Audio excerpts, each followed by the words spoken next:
Hey, it's Mazzy here, and I want to show 20 of some of my favorite CD comps. I'm not just a vinyl junkie or a vinyl purist, and as you can see behind me, I dug deep into the world of compact discs for about a good 25 years. And during those 25 years or so, 20 years, I bought very few albums on vinyl. Like everyone in my generation, we went for the better CD. Ha ha ha. But I love CDs. And in my office here, my music room and my work office, I play CDs most of the time. Very rarely do I play records on my B system here. It's mostly compact disc because I'm working, doing things, and I like the length of the CDs without flipping. And you know that drill, right? Rim shot. That's not a rim shot, that's a cymbal shot. That's a rim shot. What this is about, this is not a top list, it's not a ranking list, it's not my all-time favorite comps. There are no box sets here in the traditional sense. There are some smaller clamshell things that are considered boxes. They're mostly comps put together by a variety of labels for artists of various genres. A few are, they concentrate on a particular label or a time period of an artist. It's all over the place, really. So I just wanted to show a bunch of compact discs that I actually pull down and play a lot when I want to dig deep and go back into an artist's career. While I'm working, I get in the mood of, you know how we are. We get in the mood of a country thing or of a prog thing or of a, any genres. And I didn't pick any single best of CDs, that type of thing. So I made my own rules up for myself, and I'm probably going to break my own rules as we go along, but I'm not going to dive too deep into these, but just to kind of give you a showcase of some other things that are out there in the world. And I know in some cases it's a buyer's market for a CD. You can get a lot of CDs cheap, although there are certain collections and certain things that are still very expensive on eBay or Discogs or in the stores. But I've been watching a few other vinyl community members. That's loosely a set term, vinyl community, music community members, let's call it in this particular case. So I'm going to start out with Willie Nelson. We all love Willie Nelson. For me, the beginning of Willie Nelson was his Atlantic years. This is the complete Atlantic sessions. I really got into my first Willie Nelson album that I got into when I worked in a record store. My buddy Vernon turned me on to was Phases and Stages, and I think this one definitely gives Red-Headed Stranger a run for the money. Red-Headed Stranger is a perfect album, a great album, but this is too.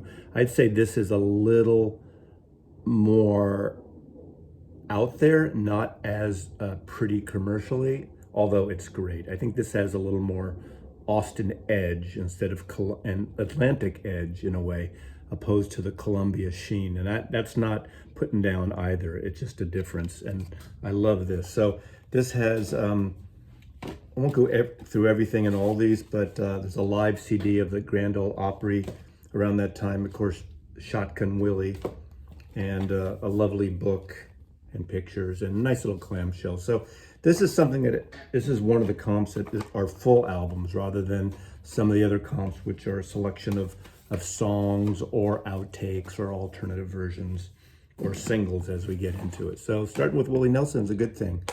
And next is Nick Cave and the Bad Seeds, B-sides and rarities. You know, there's a box that came out, his anniversary Lovely Creatures, which I've shown before, and at some point I'll show that again in a box version of this, a larger box. But this was a 3 CD set that came out in 2005, and it contains a lot of alternate versions and B-sides and rarities, as it says. What a concept when what's in the box is what it says on the outside of the box. Of course, a nice acoustic version of Deanna, Oh Deanna. That was an electric version that was pretty wonderful. And, simple packaging, just white, and it has all the versions, like a limited edition Nocturama B-side of a limited edition 7-inch Rock of Gibraltar. Sheep May Safely Graze, which was an unreleased studio outtake. So I'm a huge huge fan of Nick Cave, so I pretty much go all in when it comes to Nick. And this is kind of a lovely, lovely set that came out again in 2005. Roky or Rocky, depending on where you're from in Texas or the rest of the world, or into the Texas psychedelic garage rock thing. This is an amazing comp. This was Shout Factory, like Rhino. I think they were part of, they're part of the Universal BMG group, which now is immersed in UMG, Universal Music Group. This is 2 CDs, of course. Those of you, if you should know his name, but if you don't, he was the founding member, the lead of 13th Floor Elevators out of Texas. So this has a lot of, has I think 11 songs from 13th Floor Elevators. It has Roky Erickson and Bleeb Alien, Roky Erickson solo, Roky Erickson and the Aliens, that great song, Two-Headed Dog, Red Temple Player, Roky Erickson and the Aliens, on and on, solo stuff. But it's a great overview of his work. There's also not a vinyl version of this, but there's some vinyl, different versions of Roky Erickson's sort of solo stuff beyond the 13th Floor Elevators. But he's someone who's very inspirational, or inspired so many garage bands beyond, so many new wave bands, so many grunge and post-punk. A very highly regarded icon in a way. Had some personal issues, and but this is kind of a cool collection on Shout Factory, and it's called I've Always Been Here Before, the Roky Erickson Anthology.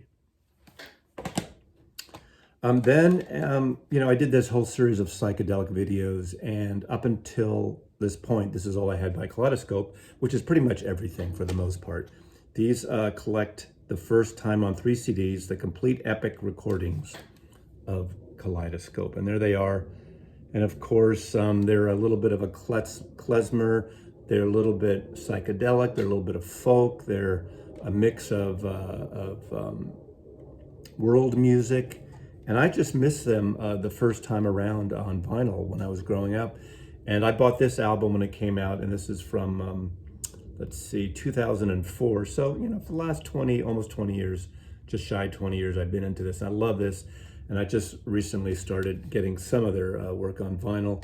But Kaleidoscope, and this is called Pulsating Dream, the Epic Recordings. Epic Records, a division of Columbia Records. Okay, this is a great comp on Legacy. Legacy is a reissue division of Columbia Records, and they put a lot of great things out. The Byrds catalog, pretty much everything that was on Columbia Records and or Epic Records, Miles Davis box sets. But they did a great reissue program throughout the CD era, and they still do. But Legacy, this is a complete them.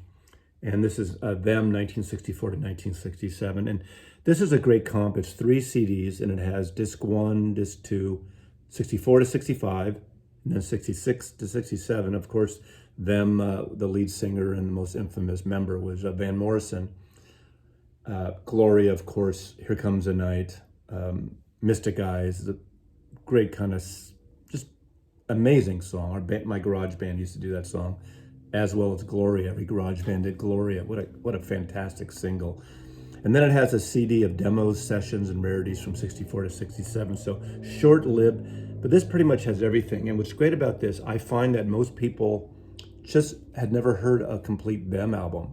They were reissued, the 2 made albums with Van Morrison several years ago. I don't know if they're still available on vinyl, but a lot of people don't know the tracks, the deep sort of soulful blues that they did, and garage work, and great band.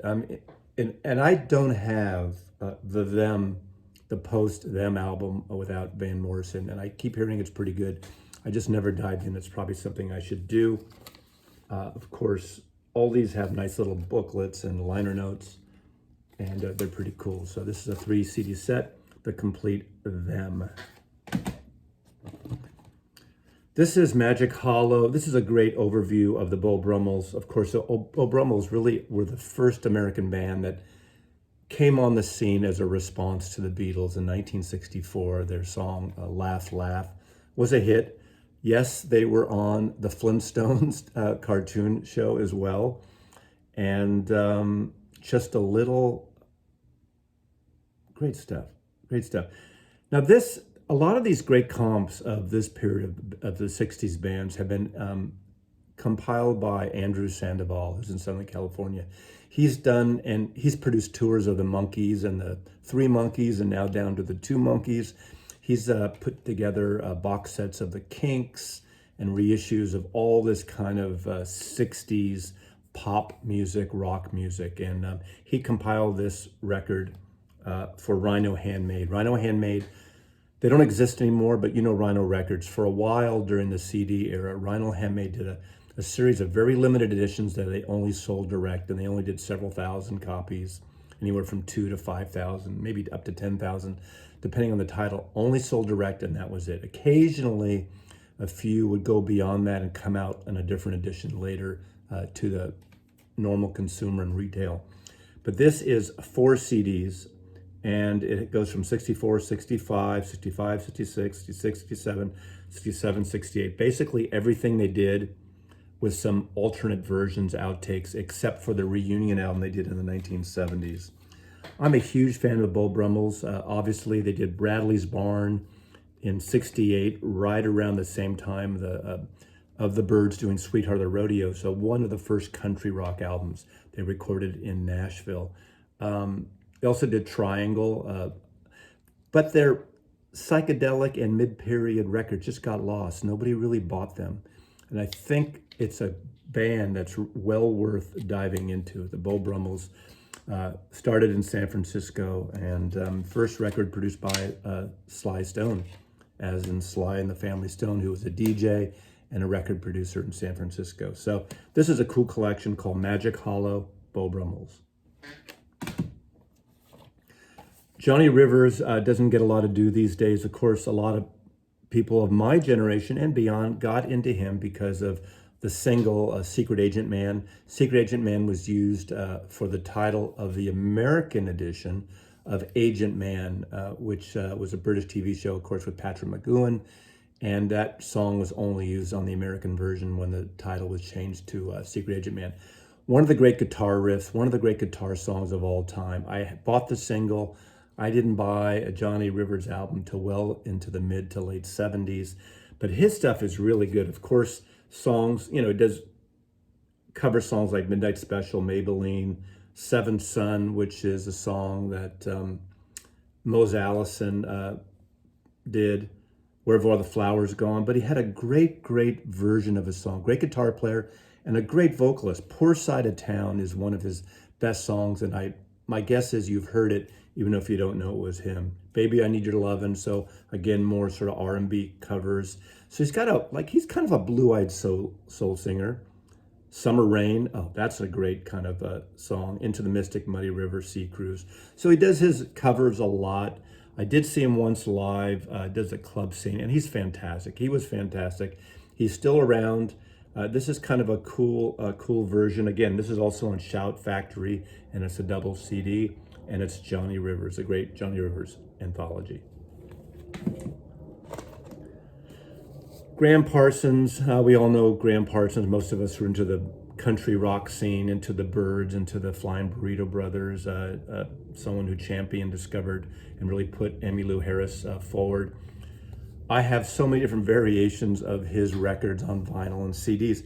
And this was a great set. This was the complete Reprise sessions. And he only did 2 albums for Reprise, one of which, Grievous Angel, is one of my all-time favorite records, and it came out just after he died. He had finished it, but it came out after. So this has on disc 1 the entire GP album, the first solo album, with a bunch of outtakes and interviews. Grievous Angel, the same, with some outtakes and interviews, and alternative takes from GP and Grievous Angel, different versions, different variations of that.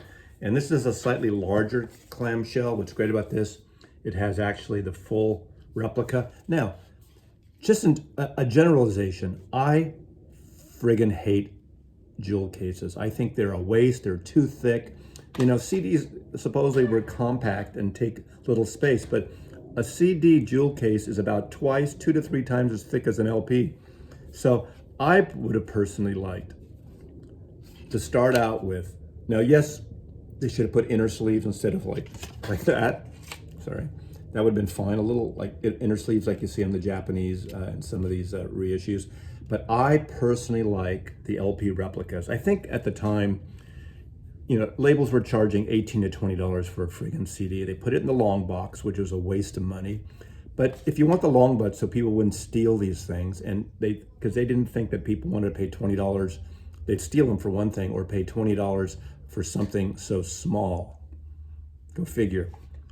But this in a long box would have been much better, and continued with this. Look how little space that would take up. Now, I know some people like those, but I'm telling you, look at this. It's a gatefold. It's like a little record. It's like a little vinyl record. And there's the alternate takes. And of course, what's great about this period, I think a lot of great writers were taken on to do these great liner notes and full packages and photo editing. So, you know, a lot of money and time went into producing these things. This was something we didn't get in the days of vinyl in terms of an overview of an artist. Very rare did we get a box set of any one artist in the vinyl days, in the heyday of vinyl. It didn't happen. It's a new thing. When I worked in record business and was buying records in the late 60s and working in the record business from 73 to 80, you didn't get like a box set of the Eric Clapton or the Beatles records or Funkadelic or anything. You just got individual records. And the CD era, even though some people who jump on it thinking, oh, they just sold us all the same shit again, which they did, they really dug into the archives, and we did get a lot of great archival material like this. Now, some would argue, and rightly so, they say, I just want the album as the artist intended. I don't need these bits and pieces that came out that were meant to like cut your room floor. I understand that. To me, it's like going to a museum show and seeing the sketches of a Picasso or Da Vinci or any kind of artist, the works in progress. I like that. It's not for everybody, but it's something that I kind of like. The singles, I love when there are compilations of mono singles, A and B sides, and I have a series of those. That could be a video all on its own where you just showcase the A and B sides. I have one of the Birds mono singles. I have a lot. The Seeds, obviously, we know Pushing Too Hard and Can't Seem to Make You Mine. They were on GNP Crescendo Records. So this is 1965 to 1970, 2 LPs, 2 CDs, compact discs. Sky Saxon and the group, one of the great garage bands ever in the history of garage bands, in my opinion. There's an unedited version, different clips. You know, you get the gist of this, but this is a fun collection too. Great overview. You know, sometimes it's nice to get these because usually especially in the 60s, 70s and beyond, single mixes were different than the album mixes. And there's a segment of people that just like the 45, the mix of the 45. They're usually hotter, they're usually tighter, sometimes edited, and they're just different. They're mono for the most part then up until, maybe late 60s into the early 70s, like Hey Jude was a stereo. I think, is that the first stereo Beatles? I can't remember. Now, another Rhino handmade reissue, Box of Fudge. No joke. There's a lot of jokes you could make with this title. Vanilla Fudge, Box of Fudge. This contains their first few records and some outtakes and a live disc. So, Ticket to Ride, She's Not There, The Look of Love, The Beat Goes On. It's not every album I did, but look at this beautiful, glossy gatefold. Now, I love this. Those who say that Mazzy doesn't like prog, I know this is more psychedelic prog. I love Vanilla Fudge, and I like all this stuff in excess in a way. Again, another beautiful book that goes through every track, that goes through their history, and it's a lovely collection. Lovely put together. I mean, this is what's great about CDs, and You know, can you imagine having vinyl version? They'd be too big and wildly and probably too expensive. And for this kind of stuff, to me, works better on compact disc than it would on vinyl anyway. I put it on, listen to it. You can put it on random. It's a cool collection. Box of Fudge. I can't keep a straight face when I say that. 4 CD set, box of Fudge. I think I went to a bar in San Francisco once called Box of Fudge. No comment. Okay. Now this is a live set. This is a live set that was never released in the day. There is a vinyl version of this, and I've been tempted so many times to buy it. This is the Velvet Underground, the complete Matrix tapes. But I figure, you know, these are an audiophile. The Matrix was a small club on Fillmore Street, Fillmore below Union Street in the Cow Hollow area of San Francisco. It was once owned by Marty Ballin of the Jefferson Airplane. And in the late 60s, a lot of bands came through. There's lately on Record Store Day, the last several years, there's been releases like this. This actually wasn't Record Store Day, but Velvet Underground, the complete Matrix tapes. There were a series of Doors albums recorded there. Off the board, tapes off the mixing console, small club, 21 years or older because it was an alcohol club. So I never went to the Matrix. I was too young, but I heard about it. Matrix was a famous club. This is a fantastic record. I wouldn't say it's not hi-fi, so that's why I don't want the records. And of course, it's all the nights they were there. So it has 4 CDs and it's fantastic. This is November 26 and 27, 1969. And Barry McGuire and the Doctor opened up. And Barry McGuire and the Doctor is actually a cool album on A&M Records that I've talked about, I think, once on my channel. It's a record that people don't know. You might know Barry McGuire because of Eva Destruction. But this is a cool set. Again, another clamshell case with a book and the individual flip-out records, which are really great. CDs, excuse me. Can we just say albums and call it a day? Beau Diddley, I'm a Man. There's a whole series of these Chess Masters. I have a series they did really, I almost pulled it, but there's a Chuck Berry series. This is one of my favorites. It's 2 disc and it has sometimes 2 to 3 takes of one song, like Say Man, Hush Your Mouth, Dearest Darling, Beau Diddley, I'm a Man. You know, the man who invented the riff. Bump, ba-dum, bump, ba-dum, bump. I mean, can you imagine inventing a riff like that? I think it's pretty great. I love this series. I love the design series on this sort of stock board designed piece with a lovely booklet. So the great Beau Diddley, important artist, blues artist. This is another blues artist, country blues, folk blues, Mississippi John Hurt, the complete studio recordings. There they are. Another wonderful book, and this is 3 CDs, and it has the complete albums. This is a really good sounding compact disc set, and someone that you need in your collection. If you're into folk music, if you're into blues, if you're into, you know, the whole singer-songwriter thing of even California, even though this is not that, he's the artist that really influenced a lot of that stuff, and you really should check out. His records are really easy, and I mean that in the best sense. They're just relaxing, homey, and he's got this soothing voice and guitar playing. So Mississippi John Hurt, a very, very favorite of mine, 3 CDs. Eels, Useless Trinkets. I like the Eels.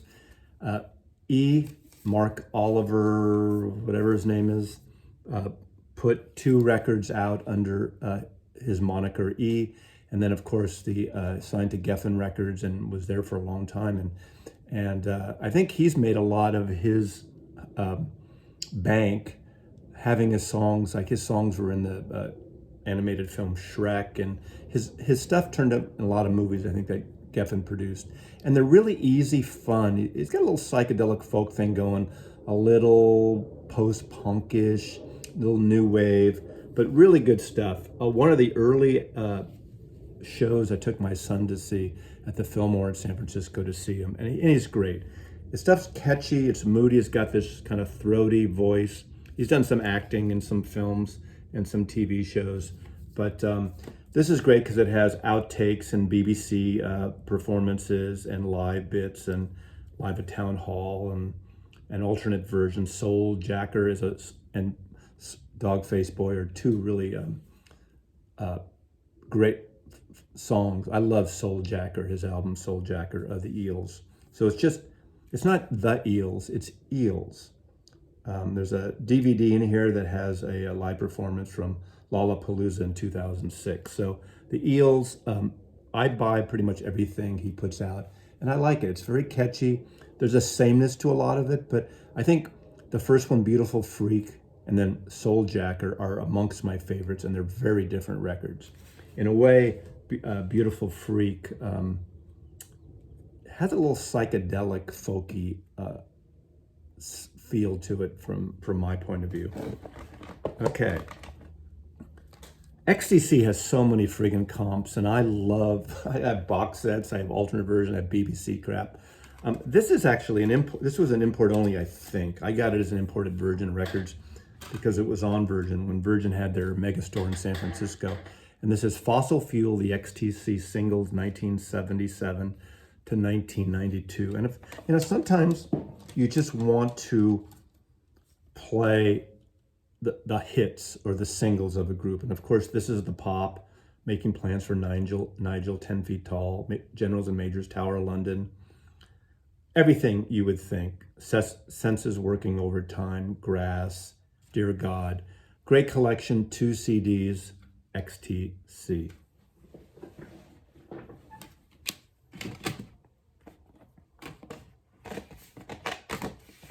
I showed this in one of my psychedelic makeup videos, and this is the sort of one of the great sunshine pop bands. Kurt Bochner kind of put together Millennium Ballroom, Magic Time, a whole sort of mix of, I think they only did one official record, but there's a lot of things that he worked on in the LA studio scene, making a lot of this, chewy, gummy, Ohio players kind of like music, but the whole sunshine pop. And I'm a big fan of sunshine pop.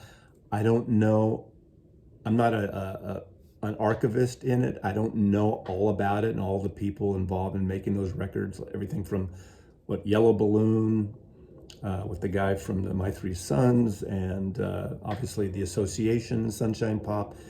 There's a bit of psychedelic and pop, and I put this stuff in the psychedelic video, and of course some people chastise me. That's not psychedelic. It was really the counterculture and all that. Well, I was there when I was dropping acid. Well, this is it to me. This is the feel of just sunshine and flowers, and this is a Sundazed comp that has 3 records: The Ballroom, Disc 2, Assorted Milk and Honey, and Disc 3, Millennium on Sundays, a great reissue label on 3 CDs.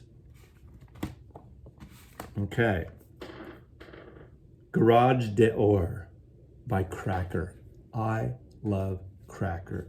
Cracker came out of the ashes of Camper Van Beethoven, David Lowery. Maybe that's not a good way of putting it. I like Camper Van Beethoven a lot. I like their stuff on Virgin. Then Cracker, of course, was on Virgin Records. This is a best of comp. This is 2 CDs. I showcased their song Big Dipper recently on one of my videos, and I just adore that song. But their song is a little beyond grunge. I think it's catchier. I think it's better songwriting than a lot of the grunge artists that I know. I think it's more accessible in a way. To me, I think they have more in line with bands like The Replacement than the Seattle Pacific Northwest grunge scene. I've seen them a couple times way back, and one of the early shows I saw when I came to Seattle, which was great, it was a double bill. It was basically Camper Van Beethoven and Cracker, so David Lowery in both bands, and they had different sets and overlap, and did songs from both those, so I really like it. But this is a nice comp, Cracker, Garage d'Or on Virgin America. T-Bone Burnett If you don't know his own records, you know his productions. Oh Brother, Where Art Thou? He worked on the Llewyn Davis Coen Brothers films. He's produced so many people. Just beautiful work. He was married to Sam Phillips, not the Sam Phillips of Elvis Presley fame, but the formerly Christian artist, folky pop singer Sam Phillips, who did a bunch of records on Virgin, and he produced a bunch of them early on. I love her record, very pop, a little bit of power pop, a little bit of folky, natural. His layers of the way he puts instruments and percussive and acoustic instruments together in a lot of his records. But his records are great. This is Proof Through the Night, The Complete Door Trap. The Complete Trap Door. When you look at it upside down, you reverse it. I think I have a little dyslexia anyway. These are the albums he did on, the albums and EP he did for Warner Brothers Records. And there's an incredible version he does on one of the EPs called Cover of Diamonds Are a Girl's Best Friend. Of course, the song that Marilyn Monroe did. There's a great song he does on here, Fatally Beautiful, and Disney, what's it called? Oh, Hefner and Disney. Great song about Hugh Hefner and Walt Disney. These are the album covers. I love this stuff. I have all his solo records. I'm a big fan of him as a producer and as a recording artist. He also was in a band in the mid-70s because he went on the Rolling Thunder Dylan tour. He was one of the band members in that and kind of organized that. And he was had a band that put out 2 records on Arista Records called the Alpha Band. They're really interesting records. So check them out, T-Bone Burnett, Through the Night, and The Complete Trap Door. 2 more to go. Psychedelic Shack, that's where it's at. This is a CD, a 2-record set, and I always said that this needs to be a vinyl issue. This compiles all the psychedelic soul of the Temptations, like Psychedelic Shack, long versions. It's so good. Smiling Faces sometimes. Don't Let the Joneses Get You Down. It's got that urban side of psychedelia, the ghetto side, the black neighborhood side, the soulful side, and it's a fantastic comp. You know, I mean, how can it not be with the great Temptations? Great liner notes, you know, great everything, great flower shirts, great afros, amazing collection, one that should be on vinyl. And lastly, this is the most recent comp I've gotten. This is a full box set. This is on Grapefruit USA, so I got this as an import, I think. Tommy James and the Shondells. This is 6 CDs. This is pretty much every friggin' thing. The psychedelic pop sunshine band that the Mafia pushed. Seriously. The complete roulette recordings of Tommy James and the Shondells, 1966 to 73. Every hit single, every hit album on CD. So this is more than anyone would want or probably need, but it is fantastic. It is literally fantastic. Occasionally in between, you hear a brief, studio chat from the control room into the studio. Of course, everyone knows, if you don't know Tommy James and the Shondells, you know Hanky Panky, right? You know I Think We're Alone Now. You know Moni Moni. You know Crimson and Clover. Who doesn't know Crimson and Clover? And you have to have the long version of Crimson and Clover, and that, and then the whole album Cellophane Symphony. Great psychedelic pop, great psychedelic sunshine pop, and really good. And it's on Cherry Red Records. Cherry Red Records. Cherry Red Records out of the UK puts a lot of great reissues of this kind of period, 60s, 70s, the genre that mix over. I think they did some Procol Harum stuff and a lot of things. So there's someone to keep on your radar, follow them, get on their mailing list, because sometimes these kind of sets, sometimes you can get them through Amazon or your retailer, but more than not, they're few and far between. I got a great Manchester North of England box set that has like 6-8 CDs of the Manchester sound, and So that is the video for now. Hope you like it. Some great comps, some great music, and it's another way to dive into all this great music. So, you know, get that little laser lined up and load it in, press play, and sit back. Mazzy loves you.